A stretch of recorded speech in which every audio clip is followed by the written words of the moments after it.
the first talk, we expressed that in Buddhism we don't accept that happiness and suffering come from actions committed in supposed past lives, or that happiness, and we don't hold that happiness and suffering are creations of a God. Rather, we hold that happiness and suffering depend on whether one acts correctly or incorrectly according to the law of Paticca Samuppada. And so today we will be talking about Paticca Samuppada, or dependent origination. At this time, we'd like to take the opportunity to discuss a couple Pali terms. Pali is the language of the original Buddhist scriptures. There are words which are quite difficult to translate into other languages, but nonetheless we must try to translate them. But also in doing so, it's necessary to explain and discuss them properly.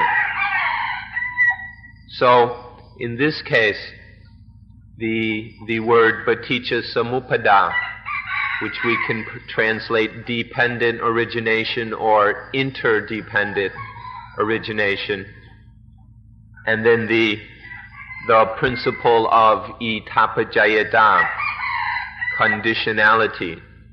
These are important words that we'll be looking into today. If we're speaking in a general sense about all phenomena, whether mental or physical, animate or inanimate, having to do with human beings or not, we use the word itapajayata, conditionality. But when we're speaking about sentient beings that have experiences of the feelings of happiness and suffering, then we call it Paticca Samuppada, interdependent origination. So we have these two. It's the same principle. It's the same law, but depending on how we're applying it or in what way we're seeing it, we either call it itapajayata, which is general, regarding all things, the arising and manifestation of all things. And we call it Paticca Samuppada when it's specifically the situation of sentient beings, in particular human beings. In Buddhism, we don't have the word create, and we don't have the word creator. We don't see that things happen in such a way. Instead, we talk about how things are made to happen, or we talk about the causes that make things happen. For example, if you ask who or what created the world, Buddhism doesn't have a response. We don't think the question has been properly asked. But if one asks, from what did the world arise, or how did the world come about, then we can say that it happened due to itapajayata, because this exists, this arises, or through the arising of this happens. And so we talk about itapajayata, the conditionality of things. If you hold to the scientific theories that say something like the world, the earth, was a fragment of something that broke off from the sun, or somehow the earth was created by the sun or the influence of stellar gases or nebula or whatever. We can explain it in these more detailed terms, but it comes down to, It all happened through the law of itapajayata. Because of these conditions, this happened. And so we talk about that which makes something happen or which makes something arise or occur. We don't talk about some creator, and we don't talk about creation. So if we say that the earth comes from the sun, some people will ask, well then, where does the sun come from? And we'll say, well, the sun comes from something. There was one thing because it existed then there was the sun. And so in general we say it all depends on itapajayata. It all comes from itapajayata. And you can go back further and further, tracing back how everything has come out of something previous to it, and can go on back and off. If you go ahead into the future, everything that occurs in the same way. Once this earth was formed, then the formation of water, and then plants, animals, human beings, and all the things we can discover on this planet, all of it arose through itapajayata. You can see how everything that occurred, whatever it was that arose or was born or happened because of other things. And so no matter how far we might go into the future or how far back into the past, everything happens through itapajayata. This is the fundamental law that we can investigate. This is how we would suggest you understand this word itapajayata. So then in Buddhism we understand that everything happens, everything arises by means of the law of itapajayata. Everything happens through this itapajayata law. Now if those people would like to ask, well, does Buddhism have a God? We should answer very carefully. We can say, yes, but it has a different kind of God, an impersonal God, which is nothing other than this itapajayata law. This law of itapajayata can be considered the Buddhist God, but always remember it's a impersonal or non-personal God. But most Buddhists would not answer in this way. They would just say, we don't have a God. We just understand that there is this law, the law of itapajayata. If we're speaking in general terms, we talk about itapajayata. But if we narrow the field a bit and talk specifically about things which have a mental life, which have feelings, and which can experience through consciousness, then we talk specifically of itapajayata paticca samuppada, which is a bit long. So generally we just say paticca samuppada, which is still a bit long, but it's a tad shorter.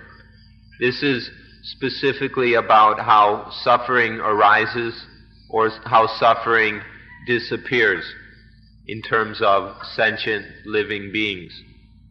The law of paticca samuppada is the application of itapajayata specifically to the experiences of living creatures.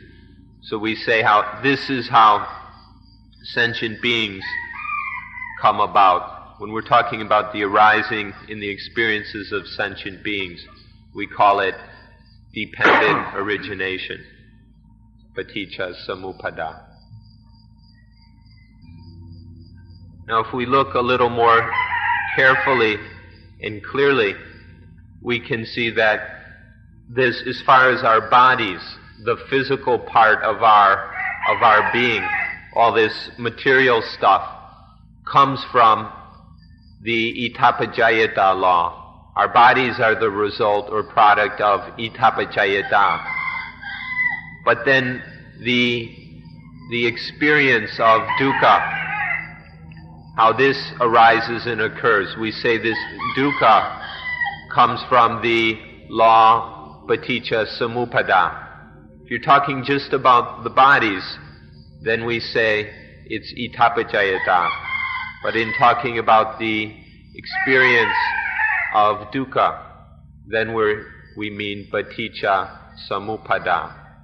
This is so within us, within our lives or our existence, there are the operation of both these laws. The physical body through itapajayata, and then the experience of dukkha through Paticca Samuppada. Now, quite often these two words are mixed up and used interchangeably. Often people don't make a clear distinction between itapajayata and Paticca Samuppada. Forgive us for mentioning names, but as far as we can tell in Sri Lanka and Burma, they've got these words mixed up. There hasn't been any clear distinction made between them. And so sometimes you hear about people talking about how the sun developed because of Paticca Samuppada. This leads to unnecessary confusion, and it's quite easy to make a clear distinction between them. The same kind of confusion, of course, happens in Thailand as well. And so to make it easier for us to understand, why not settle on the following distinction? When we're talking about anything, all kinds of things, when talking about things in general, whether physical or mental, human or non-human, we talk about itapajayata, about the physical laws of nature. These all are part of itapajayata. But when specifically talking about sentient beings which have experiences, especially regarding dukkha, then it's Paticca Samuppada. If we have this clear distinction, these words will not lead to confusion. And so then all of their bodies, all the bodies of people and of animals and of plants, and then all the physical, material, inanimate things, all of these come from the law of itapajayata.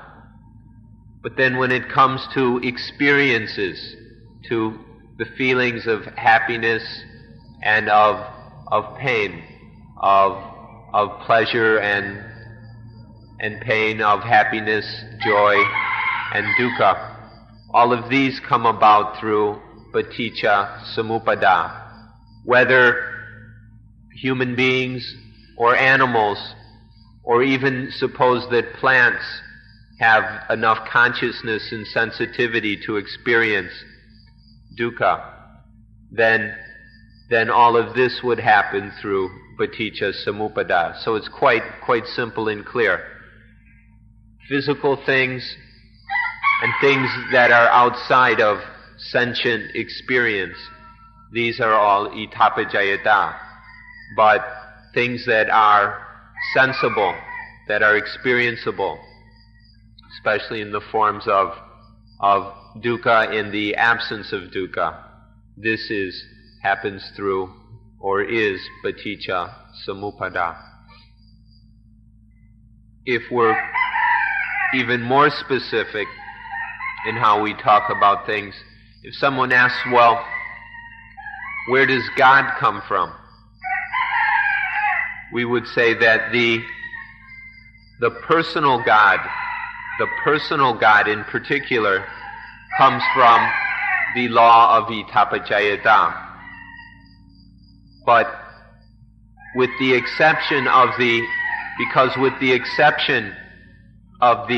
impersonal God, everything comes about through itapajayata. So even the personal God, comes about through itapajayata.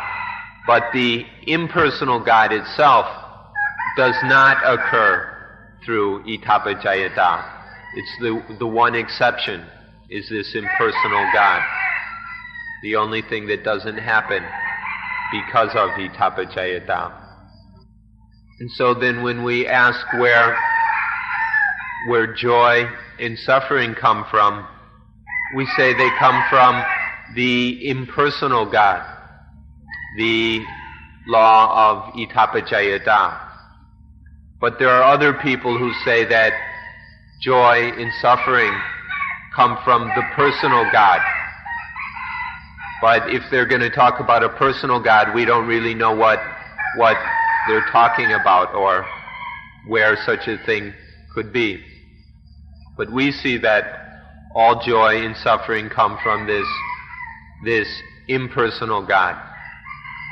And so if this impersonal law or impersonal God of itapajayata, if we must say so, is the God in Buddhism. But it's very important to distinguish. If we're going to understand such things, we must carefully distinguish between the personal God and the impersonal God. Otherwise, it all becomes a confused mess. So in short, Buddhism doesn't have a personal God. There is only the impersonal God of itapajayata or Paticca Samuppada. If we understand this point, then we'll be able to continue. We'd like to mention a coincidence of the Thai language. In Thai, just accidentally, they happen to have the word goat. And if you lengthen it out a bit, you get the word God, which is how the Thais pronounce a word that in Chicago we say God. Goat, God, God, however you want to say it. It's an interesting coincidence. Goat in Thai is used to mean law or principle. And God or God comes down to the exact same thing. Then when we come to the question of happiness or sukha, and then suffering, dukkha, we say that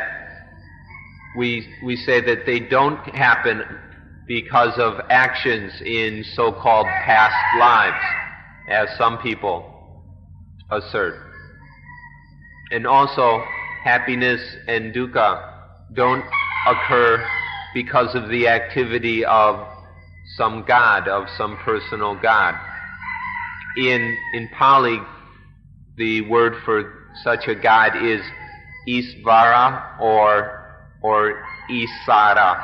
Isara, Isvara are the words used for a personal God. But in Buddhism, we say that sukha or happiness and dukkha don't happen because of such a thing. However, we don't also realize that it's incorrect to say that happiness and suffering don't have causes and don't have conditions. They don't just happen because of blind luck or coincidence either. But all happiness and suffering arise through Paticca Samuppada. Paticca Samuppada is the same basic law as itapajayata, but it's when we're talking specifically about the experiences of living beings, the experiences which are felt as either happiness or as dukkha. So if we ask what is itapajayata, we say it's the thing that makes everything arise, continue, and then pass away. So the arising continuation, which is means the changing of something. As it arises, then it continues in change, in transformation, until it passes away. All of this happens through itapajayata. This is what itapajayata is, the thing that makes everything arise, continue within change, and then quench or pass away. When we bring it in more specific about the experiences of happiness and dukkha, then it's called specifically Paticca Samuppada. But happiness and suffering also arise, they continue within change, and then are quenched, they pass away. So if it's in general, if it's about all things, in particular material things, we talk about itapajayata. But when we're talking about our mental experience, then we say Paticca Samuppada. So the words arising, continuing or existing, and then passing away are quite important. These are the symptoms or conditions of all things within this world. All things arise, they continue and transform, and then they are quenched, they pass away. This is the characteristics or the reality, the nature of all things. And this arising, continuing, and passing away happens exclusively through itapajayata. Within this, you cannot find any meaning of the word create or creating or creation. People can use these words, but if you look at the reality, the meaning of these words just doesn't fit with what's happening. And you just can't find a creator anywhere in there.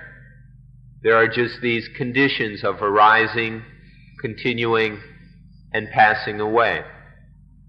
And to attribute a creator to that is difficult. It's much more a process of becoming, or a stream of becoming. This is what itapajayata is about. So make sure you understand these three qualities or symptoms of arising, continuing, and passing away. We ought to say, or in fact we have the privilege to tell you, that in India before the Buddha's time, nobody had ever heard of the words itapajayata and paticca samuppada. These words had never been spoken before the Buddha. Before the Buddha's time, most people said that things happened because of God, that there was a God making everything happen. And then there was others who said that things just happened, there were no causes or conditions behind things or that led to things. So on one hand were those that said everything happens because of God, and then on the other hand those say there's no reason, there's no cause, there's no sense behind things. And so neither of these knew anything about itapajayata and paticca samuppada. And so we can say that these words were not heard in the world until the Buddha arose. Once there was the Buddha, then these words became known. And then when they began to observe more carefully, they noticed that there were actions and then reactions, that there were actions and reactions are what are called karma, meaning action, karma or kama in the Pali language, and the results of action. Please be careful, the word karma does not mean fortune or the results. It just means action. And then the results, the fruits of the actions is another word, another thing. when they started to notice these actions and reactions, karma and the results of karma, then they said that the law of karma they attributed to God. They said God was what oversaw or regulated all action and the results of the action. So this law of karma was not really free within itself. It wasn't an independent law of karma. It all depended on God. And so that version of karma is not itapajayata. But if we understand karma is the Sanskrit pronunciation, kama, the Pali pronunciation. If we see that karma is just actions and then reactions, actions and reactions, because of this there's this, because of this there's this, because of this there's this, going on continually, and an endless flow and process. If we see karma in this way, then this law of karma is the same as itapajayata. Now, when we suggest or present this understanding of itapajayata, there are certain people who speak a bit unfairly, untruthfully, and take advantage of the situation. They come and say that this law, itapajayata, was created by God. There are those who affirm and insist that God created itapajayata. But we say, no, it's not like that at all. It's through itapajayata that there is a personal God. And then we argue back and forth and get in fights and try and kill each other because of points like this. We don't suggest that it need go that far. Just look for yourself. Which way is it? Is there a personal God that creates itapajayata, or does itapajayata create the personal God? If you look into this for yourself and only deal with what you can verify in your own experience instead of mere speculation and runaway philosophy, then you'll see which one of these two positions is verifiable and which is just belief and opinion. God is merely a concept in the human mind. Way back when, the primitive people, looking around them, attributed what happened to some holy power, some mysterious force. They called this God. But this God is merely a concept arising in the mind of human beings at a certain stage in their evolution. And so you can see quite obviously that God comes from the law of itapajayata. There were certain causes that led to this concept. And so this makes it quite apparent where God comes from, and that everything comes from itapajayata. So within human beings, way back in their evolution, there came a time when human beings developed to the point where they saw that in all things there is a kind of consciousness, some form of mind. And then they held that the very important power that controlled all this consciousness, or this belief is what we now call animism. And then that behind all these, what controlled all these spirits or consciousnesses in things, is that important power which they attributed to be another mind, and called it God. This concept of God arose from itapajayata. So in Buddhism, we hold that everything, including God, comes from the law, itapajayata.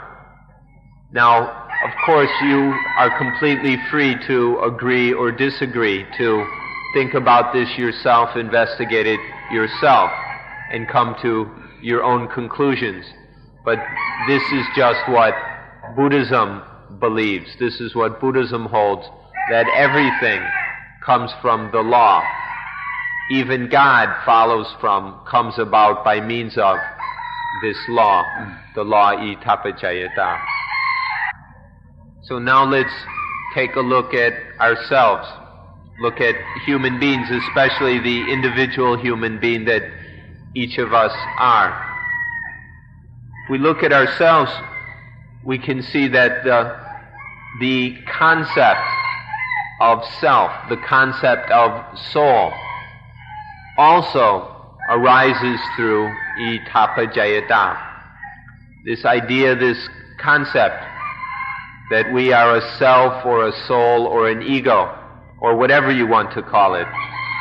This idea of individual existence is happening through itapajayata. And so the self, the soul, and all that just happens through itapajayata. And so this thing that this idea of self or soul is opposed to itapajayata. You can't have both. And so if we are still believing in a self or a soul, that means we haven't seen the law itapajayata. We haven't understood this law. But if one sees how this law operates, if one understands itapajayata, then one doesn't think of or see or believe in a self or a soul. And so therefore in Buddhism we have the word anatta, not self, not soul. That everything is just happening through itapajayata. There's no self or soul there to talk about, but just this flow and process through itapajayata. And in Buddhism we have a special word for the condition of not knowing, not understanding itapajayata. This word is avijja. Avijja means literally not knowing that which should be known. If we don't know this law of itapajayata, that is avijja, which is usually translated ignorance. But this specifically means not knowing what we should know, namely itapajayata. We should understand this avijja or ignorance also. And then this avijja or ignorance regarding itapajayata is the foundation for what we call superstition. Superstitious beliefs, superstitious ideas, superstitious practices. All these kind of things which that are unreasonable, that don't have any real basis in reality, but are just the emotional thoughts and beliefs and opinions of people who don't understand itapajayata. This superstition and all these superstitious things that we look down upon as foolish and silly, we should understand that these are all the result of avijja, not knowing itapajayata. So the people long ago in the forests and caves, they thought or understood that there were spirits in everything, in the rocks, in the trees, in the rivers, the sun, the moon, the stars. They saw spirits or angels or whatever in all these things. And then they started to worship these things because they took these spirits to be powers that governed. The spirits in the rocks and the rivers governed those things, and so they worshipped these powers to curry their favor. And then as their understanding developed, they conceived of gods who weren't these individual spirits, but were a higher level of powers. And then these belief in many gods, such as the Greeks and Romans and all that, developed further into the idea of one God. And all along, humanity has been worshiping these powers or these spirits that humanity has believed to exist and which are taken to control everything. All of these beliefs are what we call superstition, because these understandings arise only because those people back in the forests and caves did not understand itapajayata. They were ignorant about this law of conditionality. And so we call that all the understanding which developed from that ignorance, we can call it superstition. But now it's possible for those who can see itapajayata to let go of all those beliefs. And this is the trend or the evolution that civilization ought to follow, to develop from the not knowing of itapajayata and then develop to the understanding of itapajayata. Through seeing this law of conditionality, then our understanding will be correct, and there will be no superstition remaining.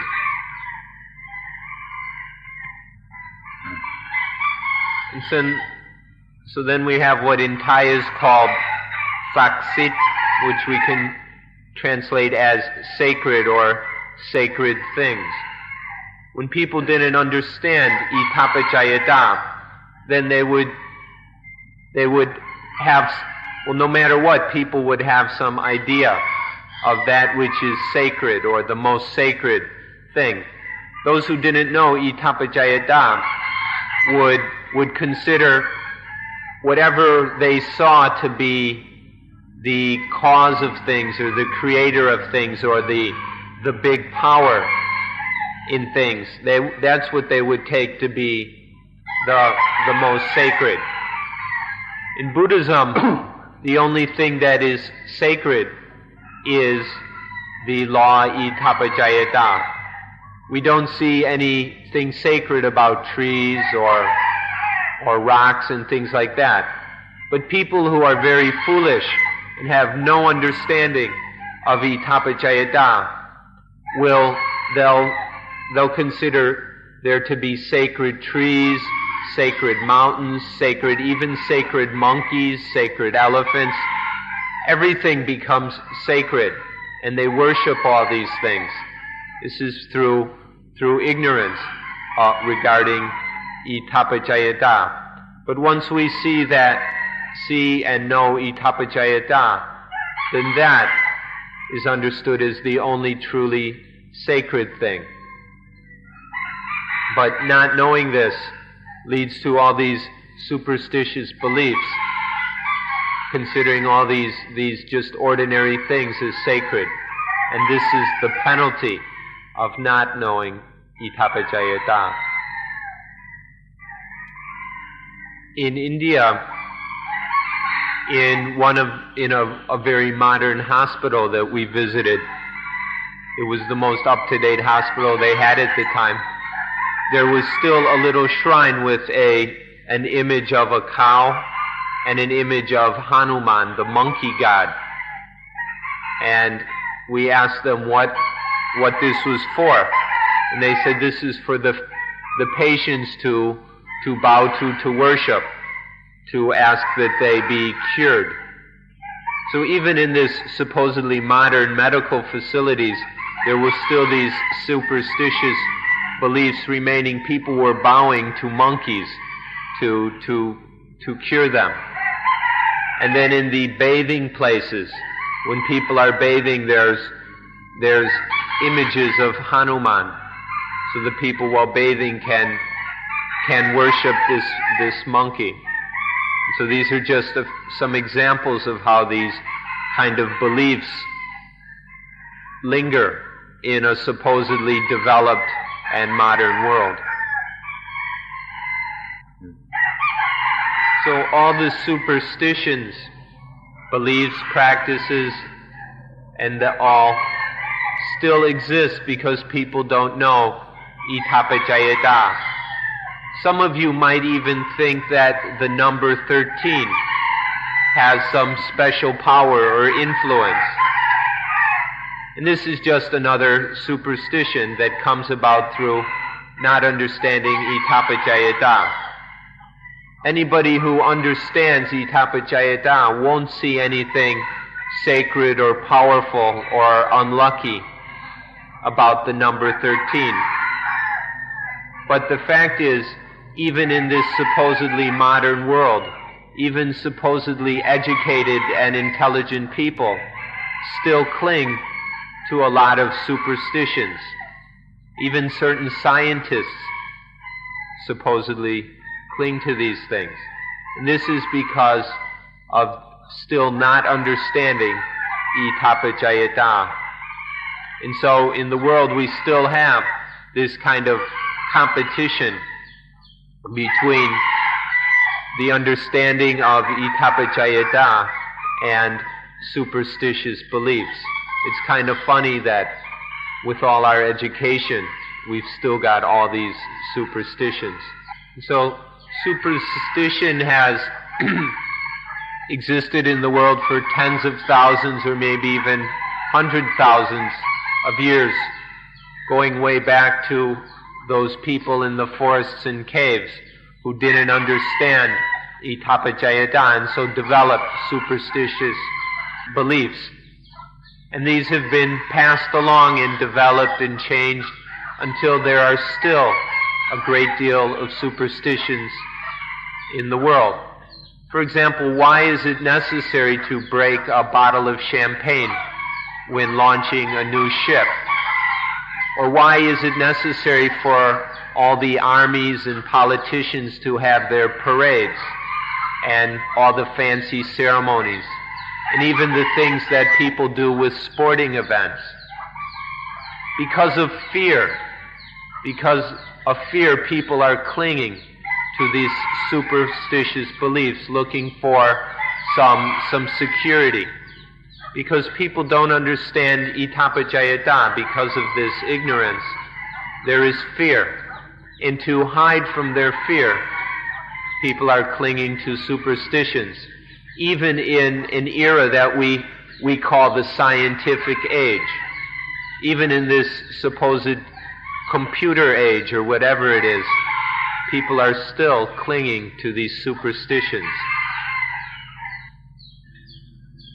So now we're going to study and go into this law itapajayata even more clearly, in more detail. The formula of itapajayata goes like this. Due to this thing, there is this. Due to the arising of this, this arises. Because this doesn't exist, this doesn't exist. Because of the quenching, the disappearing of this, this quenches.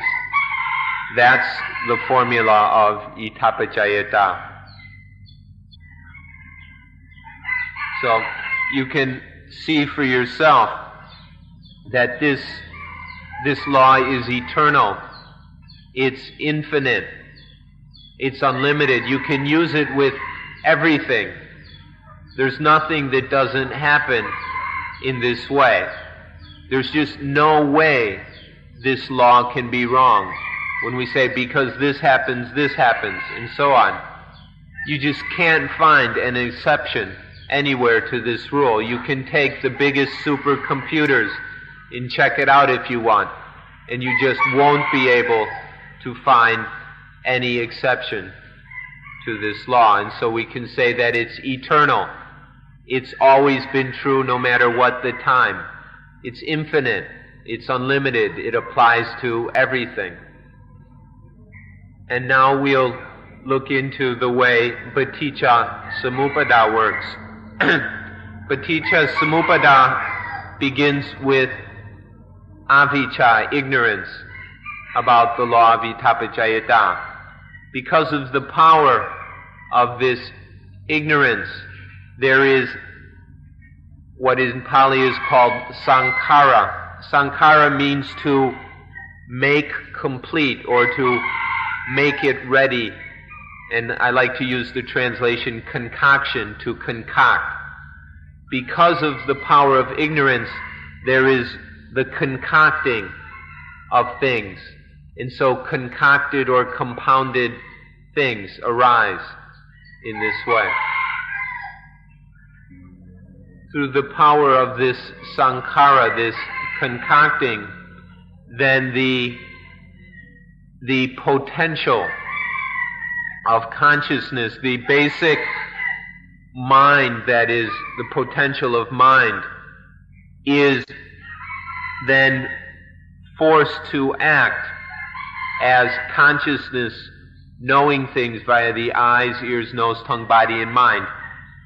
The mind takes the form of sense consciousness through the power of concocting. Through the power of this consciousness, there arises mind and body. Mind and body are one thing, although it's two words. It means one thing, a living being, body and mind. Without consciousness, body and mind cannot exist. But through the power of consciousness, there arises body and mind. Then when there is mind-body, when there is this mind-body structure, there arises what we call the sense organs, the eyes, ears, nose, tongue, body, and mind. These 6 sense systems or sensory apparatus arise through which we can know things, sights, sounds, tastes, touches, and so on within the world. These senses, the sense apparatus, the sense organs arise through having this mind-body structure. Through there being these sense organs, then it is possible to know sights, sounds, and so on in the world. We call this contact. Through having the sense organs, it's possible for objects in the world to make contact, to make an impression upon the mind so that there is sense experience. So we say that through the senses, the ayatana, there is contact or experience via the eyes, ears, nose, tongue, body, and the mind sense as well. And then because of this contact between the mind, the being, and objects, then there is what we call vedana, which can be translated feeling. But vedana as feeling doesn't mean emotion, as many people in the West understand feeling. But it's when there is this contact, when things are experienced, that experience has a feeling quality. It can be that experience is felt. And this basic feeling we call vedana, it arises because of the contact between sights or the eye, sights, and the mind, and the same with the other 5 senses. Then through Vedana there arises tanha.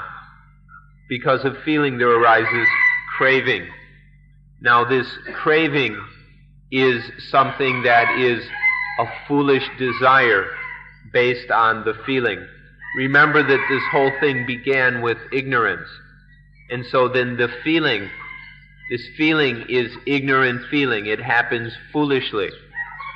And there's no understanding of it. And so it further conditions craving. Craving means foolish, ignorant desire.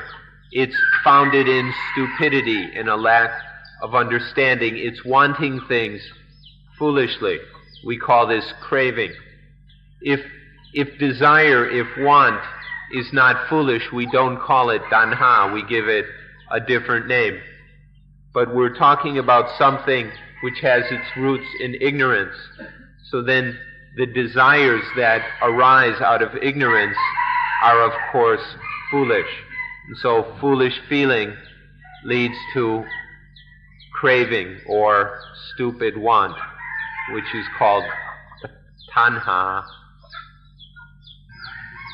If the feeling is positive, then craving, the foolish desire will go along in a positive way. If the feeling is negative, then of course craving goes along in the negative way. But whether it's positive or negative, there is this craving, or what we call tanha, which is wanting things foolishly, wanting things blindly, wanting things in a way that is not to our true benefit. Because of this craving, then the mind attaches to whatever is craved. Because of the craving, then there arises attachment within the mind. This attachment grabs onto things in 2 ways.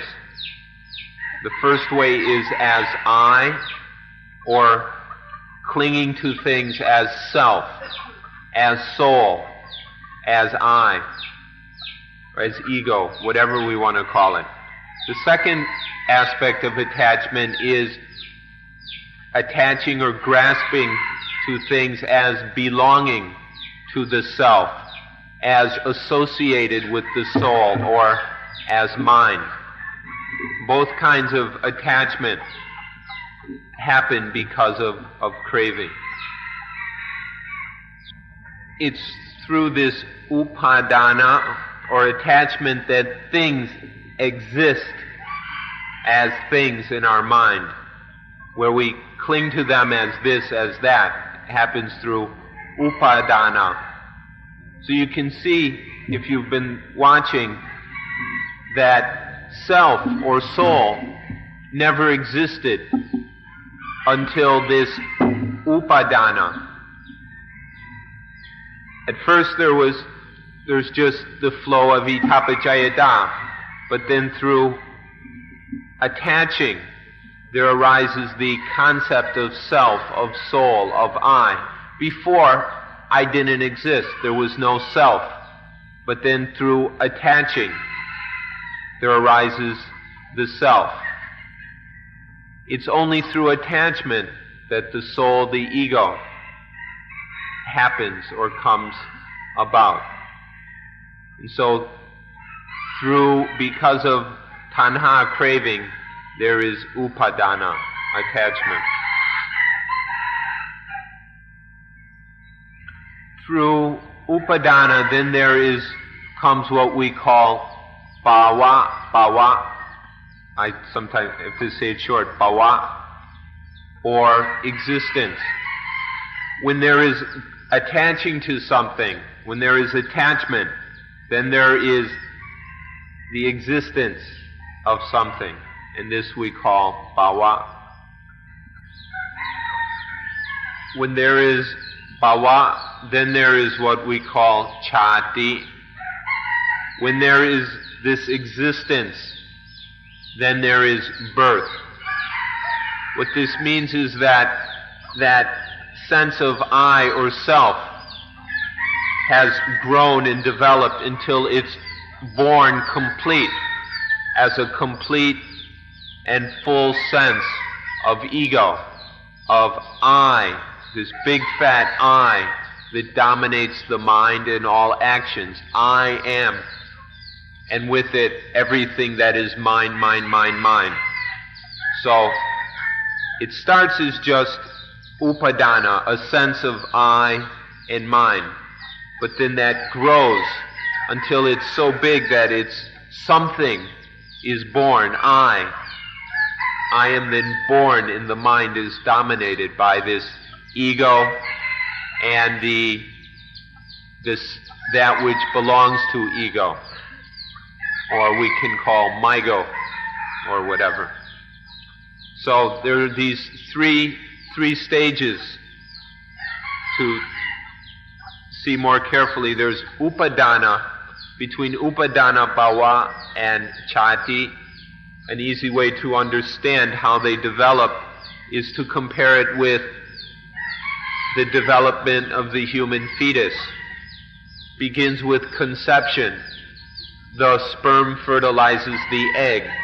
This conception is like upadana, attachment. And then from conception, the embryo develops into a fetus. And this developing fetus in the uterus is the same as bhava. It's existing now, and it's growing, becoming, until it's complete. The ego is complete, and then it is born.